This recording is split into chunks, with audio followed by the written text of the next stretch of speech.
सहनावतु सहनौ भुनक्तु सह वीर्यं करवावहै तेजस्विनावधीतमस्तु मा विद्विषावहै।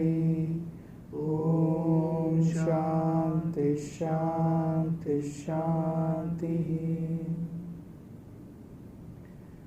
सदाशिवसमारम्भां शङ्कराचार्यमध्यमाम् अस्मदाचार्यपर्यन्तां वन्दे गुरुपरम्पराम्। सर्ववेदान्तसिद्धान्त गोचरं तमगोचरं नमः भगवत्पादं शङ्करं लोकशङ्करं गोविन्दं परमानन्दं सद्गुरुं प्रणतोऽस्म्यहम्। Okay, so we were about to continue. Last week we had a very nice verse. It was very heavy, and we spent a good amount of time talking about that one verse. It was verse number 49. Agyana yoga paramatmanastav hyani atmabandhastata eva samsritihi tayor vivek odit bodhavanihi agyana karyam pradahet samulam. Remember, we went through every word. It was a long process and it was a pretty intense verse. But the teacher says that, and then the disciple is just waiting to ask the question. And so the disciple's questions, the student's questions here are, he says, Ko nama bandha kathamesh agataha katham pratishtha asya katham vimokshaha ko sa sav anatma paramah ka atma tayor vivekah katham etat uchyata. Now I wrote it up there so we could look at it. I broke up the sandhis. It says, Ko nama bandha kathamesh agata. What is he asking? What is this bandha?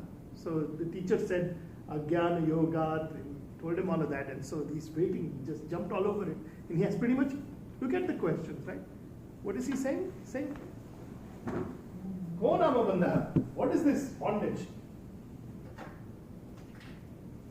Bandha. Sense of limitation. Okay, if you look at our previous class, that's the word we used for bandha. Sometimes it is translated as bondage, but we'll talk about whether it is bondage or a sense of limitation. Kathamesh agata, where did it come from, or where does it arise? Where does it arise from? Where does it come from?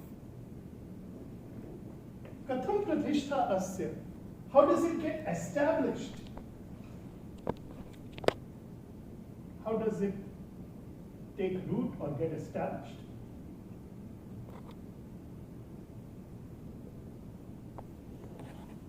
Kathamesh vimokshaha. How do I get free from it? Completely free.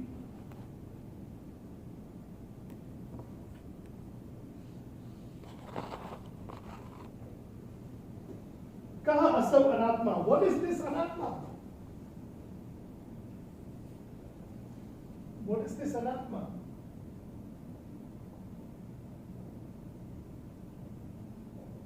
Paramah ka atma. What is this atma? What is this param atma? Do you think he is missing any questions? Tayor vivekah. What is the discrimination between them? How do you discriminate between the two? Katham etat uchyatam? Please tell me, uchyatam. Please tell me. Please answer my questions. Is uchyatam including please? Does it Katham, become? not really. But yeah, this is student asking. I gave him a please. Katham etat uchyatam? Please tell me. Tell me. How many questions? 1, 2, 3, 4, 5, 6, 7. It's like you opened a can of like, what is this? Just was waiting for. I guess, do you share the questions? Yes. You do? But a lot of this we discussed in the last class as well. We did a little bit. But do you share his question? I think which is probably the most fundamental question is go now. What is this bondage? So, what is this bondage? Do you experience bondage? Are you experiencing bondage right now? Well, I guess this is really the question at the heart of what is the motivation for the study of Vedanta. Do you experience bondage? Is that in your experience right now? Yes. Yes. What kind of bondage do you experience? Well, sometimes you are not able to do what you want to do. So That's the only bondage. that is, I think, bondage enough. Sometimes you can't do what you want to do. So if you were able to do everything that you ever wanted to do, what would you do? Yeah. But sometimes you're bound by what you want to do also. Sometimes you're bound by, so you really don't, so both sides, right? Yeah. I want to do what I like to do, what I would really like to do. And I don't want to do what I don't want to do, right? I want to do things that I feel like doing, and then I don't want to do the things that I hate. Fair enough? That's bondage. And what is stopping us? Physical impossibility. I would like to fly. Yeah. Right? You look at the sky and you say, I wish I could fly. Sure enough, you can't, and that's a limitation. Does the, I want to ask a different question. Let's say that we roll back in time, 100 years. Not even 100, maybe 50 or 70 years. 70 years is good. Roll back in time 70 years ago. And there you are. None of these big buildings are here. None of these big roads are here. There are no fancy cars on there are ordinary cars on the street. And let's say you live in some place, some hill, some beautiful hill station or whatever. I don't know too many of them. I'm sure you know of some good hill stations in your locations. Matheran, maybe Mahabaleshwar, someplace like that. And you're a young person or a kid, you could say, and you have a beautiful evening, something like today, beautiful, gorgeous skies, and you're standing on top of the mountain, and you say, I wish I could fly. I wish I could fly. It's a fair enough wish. And of course, you look at yourself and you said, I can't. Not because I'm fat or short or heavy, but I just can't fly. That's just not on the cards for me. Does that make you dukhi? Is that dukkha? Is it dukkha? Well, it depends on how people see it. So some people can see it, okay, I can take it as inspiration to find a way that I can get similar experience. Or if some people are still defeatists, saying that it makes me sad. So I think everything which can be dukkha comes from similar kind of question. For example, you didn't do well in your exam. So that can give you inspiration to do better next time, or can make you sad. Same way, not being able to fly, say, it could be like, it can make you sad that, oh, I wish I was born as a bird, but I'm not, so I'm sad now. But it can also give you an inspiration to say, oh, I can invent a way to fly. And yeah, it's interesting. Do I really want to be a bird? And I think about it, I don't really perhaps want to be a bird. Huh? So move that. No, it's fine. It's Your voice will be louder and his won't come. It's okay. Don't worry about it. It's just as a support for people who couldn't make it. We're not doing professional videos. We'll wait for Vasant Panchami to do that. No, the question, I think the understanding of dukkha is very important. Is very important. Are you paralyzed by the sorrow associated with not being able to fulfill your desire? Let me ask you repeat the question. Paralyzed by the sorrow associated with not being able to do what you wish or have a desire or a whim to do right now. Are you paralyzed by it? That is, you being not able to do anything. Yes. It means that you have come at a state where you say, I cannot do anything anymore. I am ready to end this life because I have arrived at a state where I have nothing. There is dukkha in understanding the limitation of something. And then there is the dukkha that is based in a judgment or a conclusion. Yes, it is true that the bird can fly, but it is also true that I do not wish to be a bird. I really don't want to lay eggs. I really don't. And I don't want to eat worms. And I don't want to feed them to my children. I really don't. I'm honest, I don't want to be a bird. If you pause and reflect upon it just for a little bit, you'll say, yeah, I think that was... So how about I'm able to switch when I want to fly? And then I have all kinds of fancy, yes. Superpowers. So you want to have... Yeah, we've actually talked about this in the Tattva Bodha class. We talked specifically about this. If I had a superpower, what would I want to be? And the question really comes down to what you're identifying is not really dukkha. Dukkha is something else. Dukkha is something that paralyzes you from being able to move. That sorrow is so gigantic that you say, I give up. This life is not worth living. This is not the way I wanted it to go. That is a minor limitation that has been identified. The bandha is bondage, where there is no sense of freedom. There is nothing you can do. Today you want to be a bird, tomorrow you'll want to be a fish. Day after tomorrow you'll want to be a shark. 3 different categories, right? The shark is a mammal, right? So those are whimsical desires, so to speak. And their completion or their not being completed are sources of inconvenience, but not really sources of dukkha.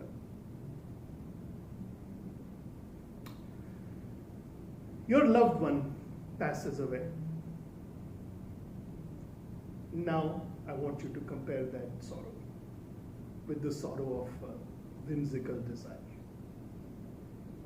Now we're talking. Someone you had no anticipation in the near future of passing away. Someone who is central to your life. And this event occurs. Now we're talking. Now we're talking. In every experience, by definition, the experience is limited. If it was not limited, it wouldn't be an experience. Experiences are limitations.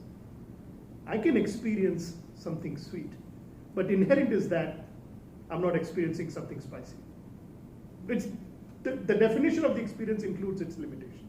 It is not the limitation of the experience that is a source of dukkha to me. It is the conclusion that I made based on those sets of experiences that are a source for nagging feeling of bondage. What conclusion did I make when I said that I cannot be a bird? I made a conclusion that I am limited. I am constrained. I am somehow inadequate. At the heart of all conclusions about the self is the conclusion that I am limited. I am only this much, and I wish I could be more. And the thing is, no matter how much you add to it, it will continue to be limited. The bandha that is being talked about is the life of becoming. I am always becoming something, I never get there. I'm always becoming something. And I haven't quite figured out what is the source of this life of becoming. It already is a conclusion in my mind that I have made that I am inadequate. That's I want to be something. Be something. And I have made the conclusion that I am inadequate without actually analyzing myself. Because if I never analyzed myself, I would have never understood what is the Sthula Sharira, what is the Sukshma Sharira, what is the Karma Sharira, what are the Panchakoshas, what is nature, what are the laws of nature, what is intelligence, what is consciousness. None of those topics have been broached upon, but a conclusion about the self has been reached. Talk about jumping to conclusions too fast. This is one where a conclusion has been made without analysis, without thought. And that conclusion is the source of that bandhana. That's why I said last time, what was the word that we translated as Ajnana Yoga? Ajnana. What did we translate Ajnana as? Incorrect conclusions about the self. I have a desire. I understand my desire. I understand that this desire is whimsical at this instant in time. As soon as I start analyzing it, the desire starts falling apart. As soon as I start analyzing my krodha, it starts falling apart. Because these emotions cannot seem to withstand the light of investigation. The moment you start looking at them, they start falling apart. So I can't fly like a bird. Fair enough. That's the limitation of the body. It is. And any body, by definition, is limited. If I was a bird, I would be looking down at this human and say, man, I wish I could walk for long distances or drive a car or go swimming whenever I wanted to. Or even better, go home and have a meal with my family. Imagine the situation is a little bit reversed. Yeah, sure, but so you're saying there are pros and cons of everything, and we always look at pros. So if we start analyzing the cons of that, we'll find that, okay, there are problems also with it, and whatever I have, that also is good. So you're saying that this way you can have everything as a set of pros and cons, and eventually you'll find every pros and cons is equal.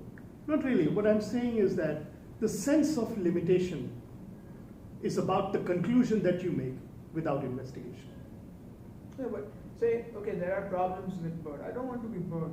My problem is I just want to fly. I just want to fly. That's it. That's it. Why can't I fly with my hands?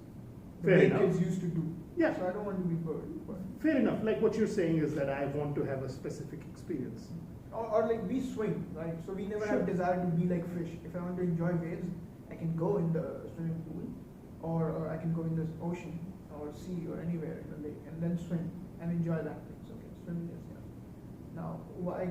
So the problem is with air. Why does it not have that amount of viscous force that I can? Well, and what I'm trying to, the heart of the argument is that if you understand that no matter what you do, every experience is by definition limited. Mm-hmm.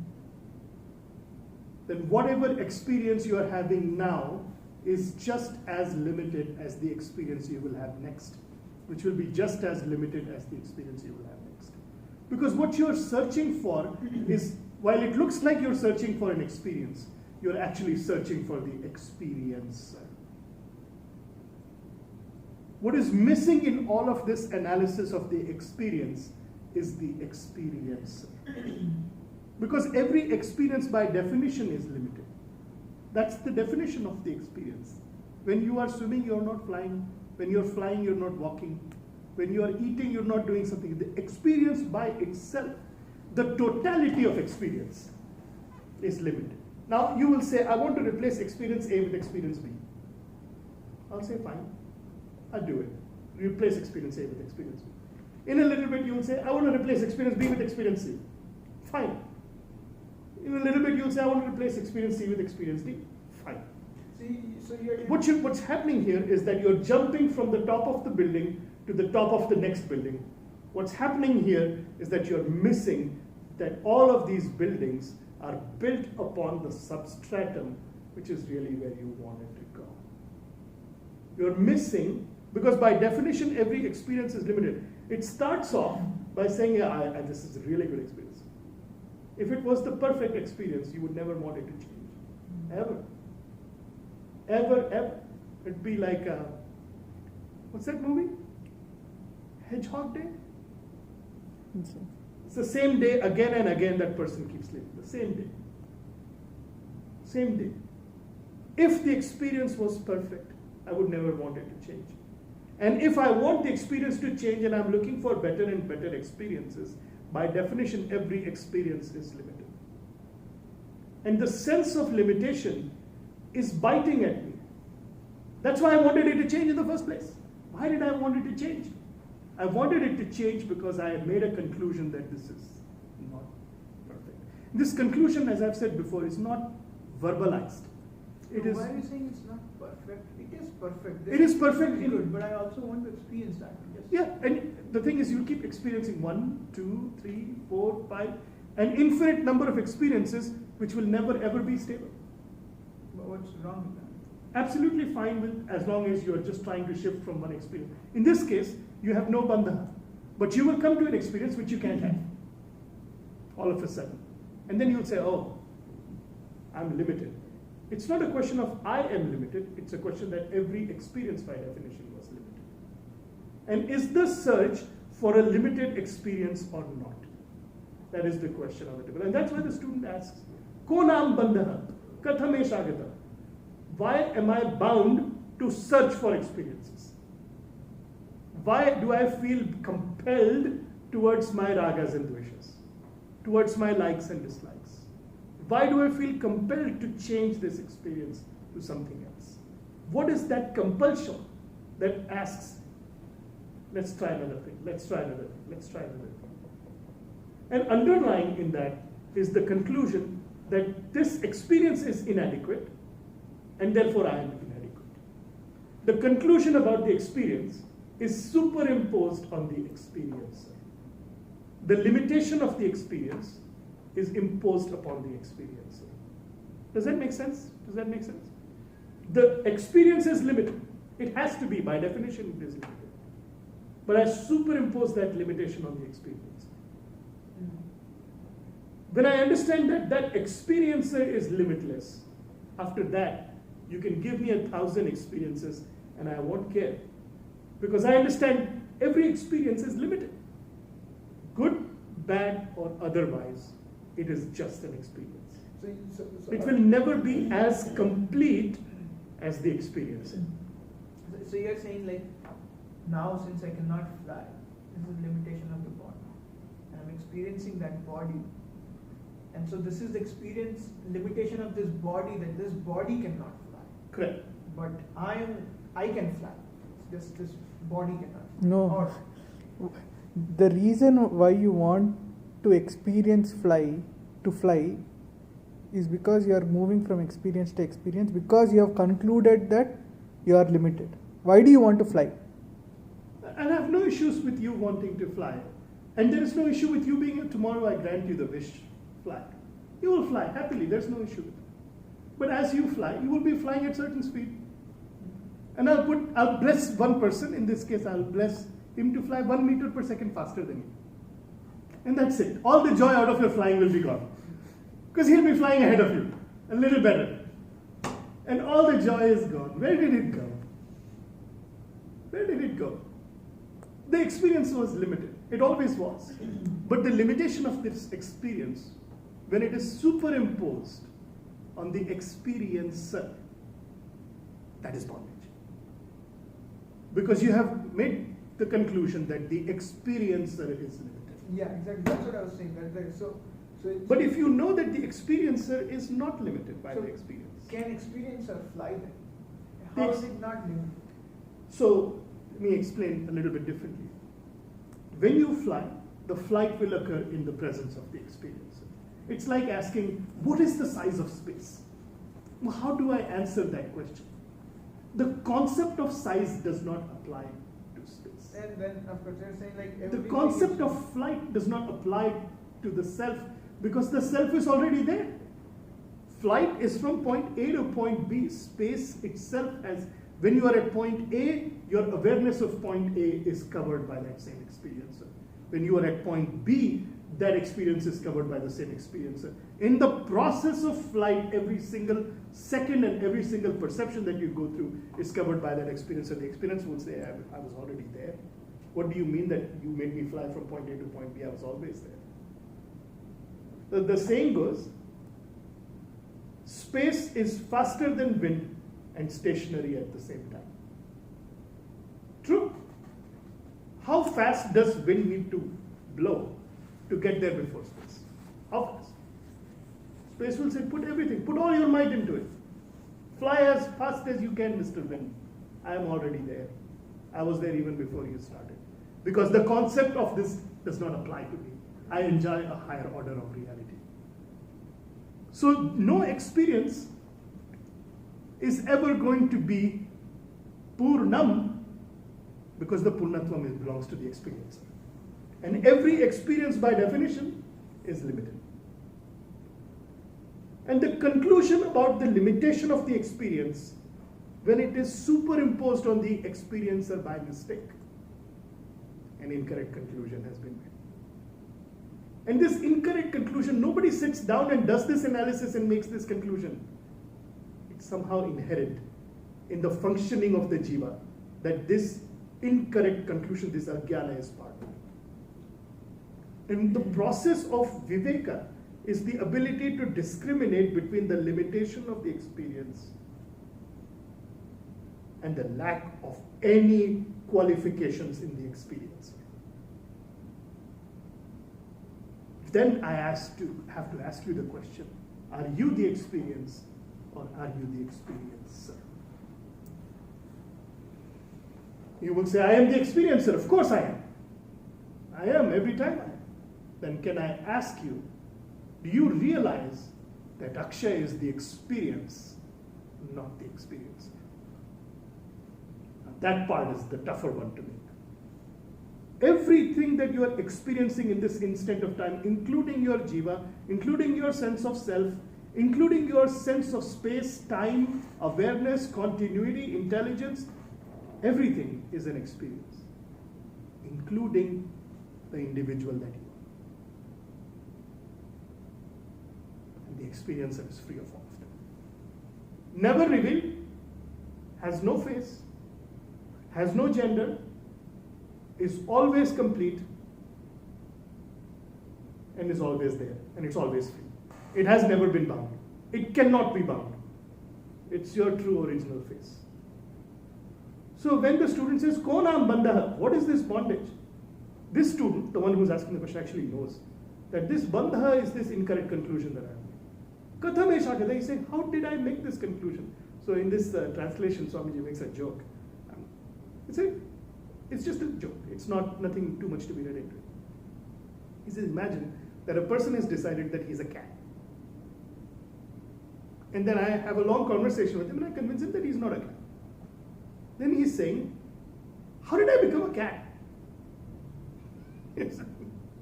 I don't know how to tell you how you became a cat. He says, where did this catness come from? And where is this catness going to go after you remove this ignorance? Swamiji will say, well, what do I tell him? I can tell him that he was never a cat. But he won't understand it because he's asking, when did I become a cat? I understood everything that you taught me about Vedanta, but now I want to know how I became a cat. Explain that to me.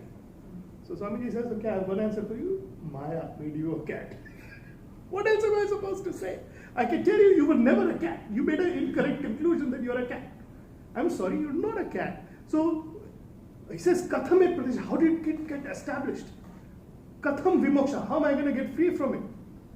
He says, there is something called ajnana that somehow took root in your mind and made you into a cat. You see, I needed Maya because you asked me a question that was incorrect. You asked me, how did I become a cat? And I'm telling you, you were never a cat. You will never be a cat. Why did I start thinking that? Yes, that's the question, right? And so there are two answers to it. One it says, one I can tell you is, yeah, I don't know how you became a cat. How did you think you were a cat? That's really certainly in your psychology somewhere. Or I can tell you that there is something called avidya, that is beginningless, and every jiva has it, and they make an incorrect conclusion about it. We'll say, okay, that makes sense. Okay, there is something called avidya that somehow took root, and I became a cat. My purva karmas decided that I wish to be a cat. Some other person is saying, I'm a camel. Some other person is saying, no, I'm an elephant. I can tell them, yeah, because of your purva karmas, you felt inclined that you're a cat.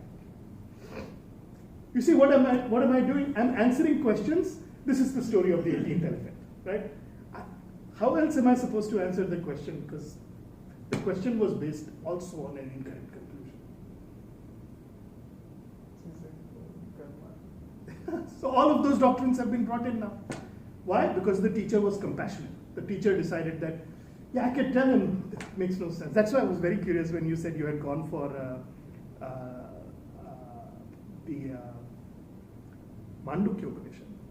Because after the Mandukya Upanishad comes the Karika, the Audupada Karika. And the Karika is very flatly will tell you, sorry, you were never a cat, I have no idea what you're talking about. You're asking an idiotic question. It's one of those rare Advaita texts where the teacher just says, you're nuts. You're asking, he said, I want to answer this question. This is a question that is based in an error. It's trivial. It's a trivial question. I said, well, I don't know how you became a cat. I'm not going to answer that. That makes no sense whatsoever. So it's one of those places. Usually that's why it's the last text. The Karika is usually the last text. It's written by Shankaracharya's teacher's teacher. It's very special. Of course, the Mandukya Upanishad itself is very, very beautiful. But the Turiya is talked about in that. Yeah, some teachers most teachers there is a connection to this. I've often talked about Vasishtha Yoga, right?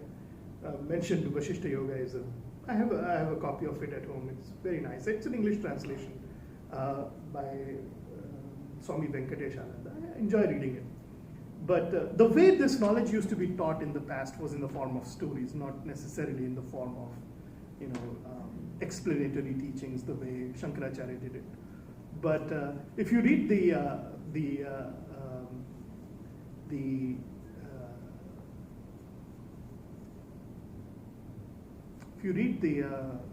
Vasishtha Yoga, there are plenty of stories in there, and in those stories you will come across answers to questions like, how did I become a cat?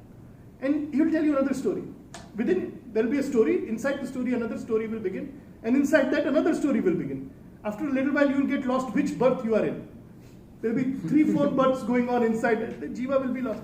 And at some point when you are totally lost, Vasishtha will say, there is no such thing, you are Atma. This is all anatma. Okay, yeah, that makes sense to me. Because if you try to follow this life within a life, okay. And then at some of that jiva that's been reborn as some other jiva, eventually you will tell him, okay, listen, I'll tell you the truth now, and then there'll be solid Vedanta for the next few lines. This makes sense to me. So is it like, okay, frustrate him first a lot and then say, okay, yeah. The stories are gorgeous, I've told you, right? They're some of the best stories I've enjoyed reading. I've told you that there's the story of 3 princes, one who was never born, one who was never conceived, and one who has not yet been thought of. And they go on 3 journeys, one goes without legs. The story is like, whoa, it's a set of impossible circumstances. So what is he trying to tell you? He's trying to tell you, what are you looking for? What are you looking for? Let me tell you a little bit on what is the true nature of the experience. And that'll answer, the purnatvam of this experiencer will answer all the other questions. Of course, there will be still questions like, how did I become bound? So that's what he's saying. Kathame shagata, where did this bondage come from? I don't know where it came from. It came from an incorrect conclusion, I can tell you that. And then he says, how did it become established? It became established because you believed it. That's how it became established, because you believed it to be the right conclusion. Katham vimoksha, how am I supposed to get freedom from it? That's what we're going to talk about. Kaha asav anatma, what is this anatma? What is the nature of this atma? And that's where we are going to be. The next verse is really a good one as well. So let me, should I write it on the board? I don't know if I have enough time for that. Okay, just listen to me then. Yat bodhavyam tavedanim, yat bodhavyam tavedanim, atma anatma vivechanam, atma anatma vivechanam, taduchyate maya samyak, taduchyate maya samyak, shrutvat atma anavadharaya, shrutva atmani avadharaya. There was a sandhi there that threw me off further. So it says yad bodhavyam. So now the teacher is answering. He's saying that yad bodhavyam, what is to be understood? I'm going to adinam. I'm going to tav idanim atma anatma vivechanam. I'm going to teach you this distinction, how to discriminate between what is atma and what is anatma. I'm going to teach it to you properly, samyak, in a proper way. Taduchyate maya, I'm going to tell it to you properly with clarity. And then he says, Shrutva atmani avadhar. He says, having heard, Shrutva atmani, in your own mind, avadharaya. You need to think about it. You need to reason it for yourself. Doesn't ask you to believe it.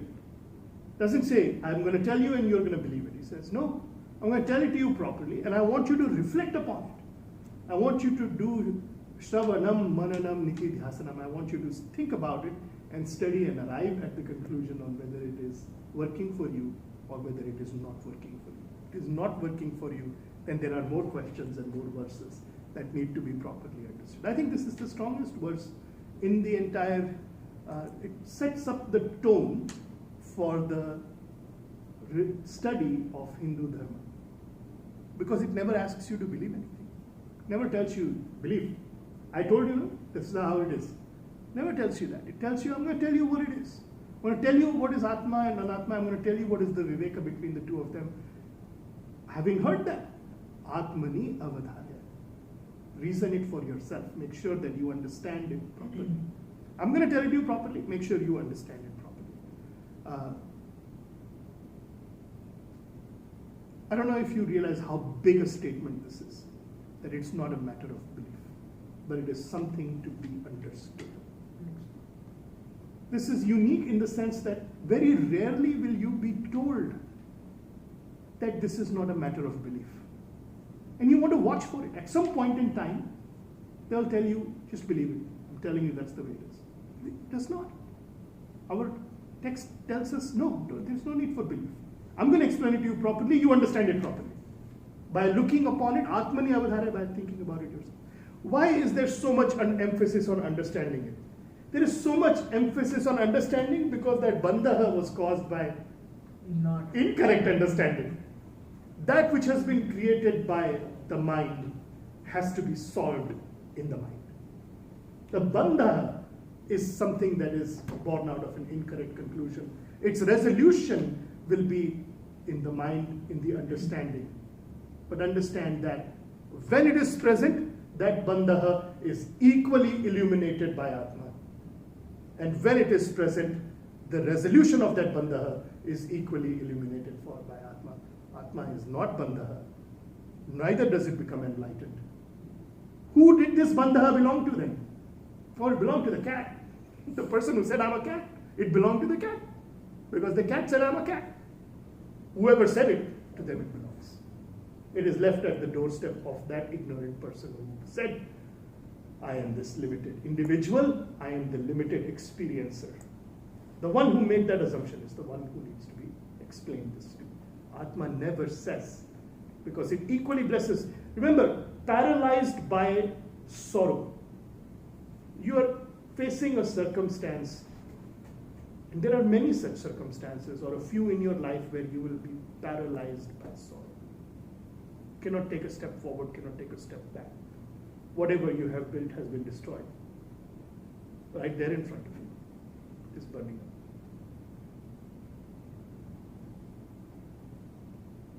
up. Atma is telling you this experience is also limited. And while it is paralyzing and extremely sad, it is an experience.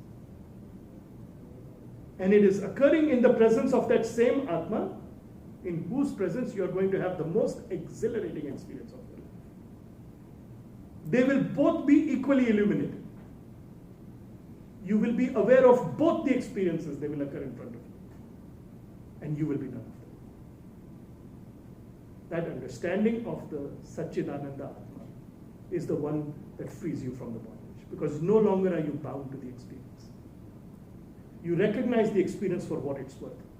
It is true, I am experiencing extreme sorrow that will not go away. No human being, no Swami, no teacher, no sage, no Rishi will not experience sorrow. It's right in front of you. You cannot deny it. It's a human experience. It's the human condition. The incorrect conclusion from it, though, is the subject matter. If I say, I am sorrowful, and I can say that I am very sad. But as long as I understand that sadness is present in my mind, it is equally illuminated by the one true experiencer that I truly am. I've put a little bit of distance. And that little bit of distance will grow to the point where I will be able to experience the experience and understand its limitation and understand who I truly am. That's the subject matter of Vedanta. Can you repeat the last 2 minutes? I will be able to experience the experience for what it's worth without becoming confused about my true identity. We actually say, how are you feeling? So I'm feeling this.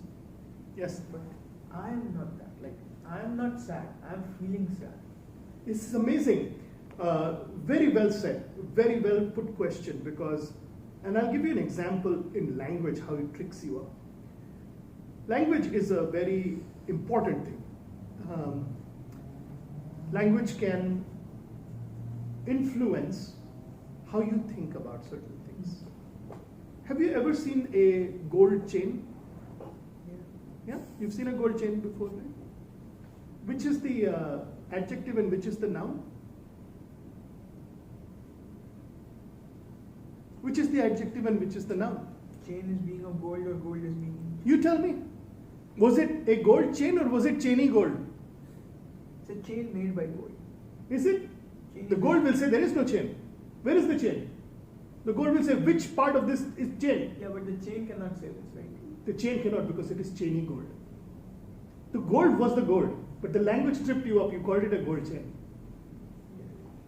As far as the gold, it will say, where is the chain? Bring it to me. I would like to talk to it. I'll say it is mithya because it depends upon you for its existence. It says, I am the Satyam. But the sentence doesn't reveal it. It says that this is a gold chain. I am a sad man. What happened here? The language has tripped me up. I have superimposed this sadness upon myself and made me sad. Oh, wait a minute. My language has given me a conclusion that is incorrect. Perhaps I need to reconsider everything about this jiva. I need to do an analysis of this jiva. I need to understand what this jiva is made up of. What makes this jiva tick? What is Atma and what is Anatma? Which part of this jiva is me and which part of it is Anatma? And that's where the analysis begins, and that's where the teaching begins. In the next verse itself, we're going to start off with the topic of Anatma. And just to give you a preview for the next time, it says, Panchi kritebhyo bhutebhyah sthulebhyah purva karmana. Purva karmana, we talked about it. He's saying, Panchikrita, there were 5 elements. They underwent a process of grossification, which is called Panchikritam. You took 1/2 of one and 1/4 of the other 4, and you mix them together, and you got the gross element. Prithvi, Agni, Vayu. Panchikritebhyo, by Panchikrita process, Bhutebhya, the original Panch Mahabhutas, Sthulebhya, they became Sthula. And Purva Karmana, Samutpannam idam Sthulam. Because of your Purva Karmana, Samutpanna, what has been bought, is idam Sthulam, this Sthula Sharira that you're talking about. Bhogayatana, the only way to have an experience in the physical world is to have a body. You see, you cannot experience the physical world without a body. It's the bhoga yatna. It is the vehicle by which you can experience the physical world. Atmanah avastha jagrastasya. When you are awake, you are going to be in the waking world and experiencing it. That is its home, the waking world. Not the dreaming world. In the dreaming world, I can have an experience without the sthula sharira. I can have it with the sukha sharira, which is coming in the next class. So now what's going to happen is the teacher is going to start taking them one by one and start pulling them apart. First he'll start with the sthula sharira, then he'll start with the sukshma sharira, then he'll start with the karana sharira. It's always the same. The subject matter of Vedanta never changes. But if you still continue to have a confusion, it's always good to read Vedanta. So that's for today. We can do our Shanti part and stop for the rest of the weekend. Purnamada Purnamidam Purnat Purnamudachyate Purnasya Purnamadaya Purnamevavashishyate. Om Shanti Shanti Shanti.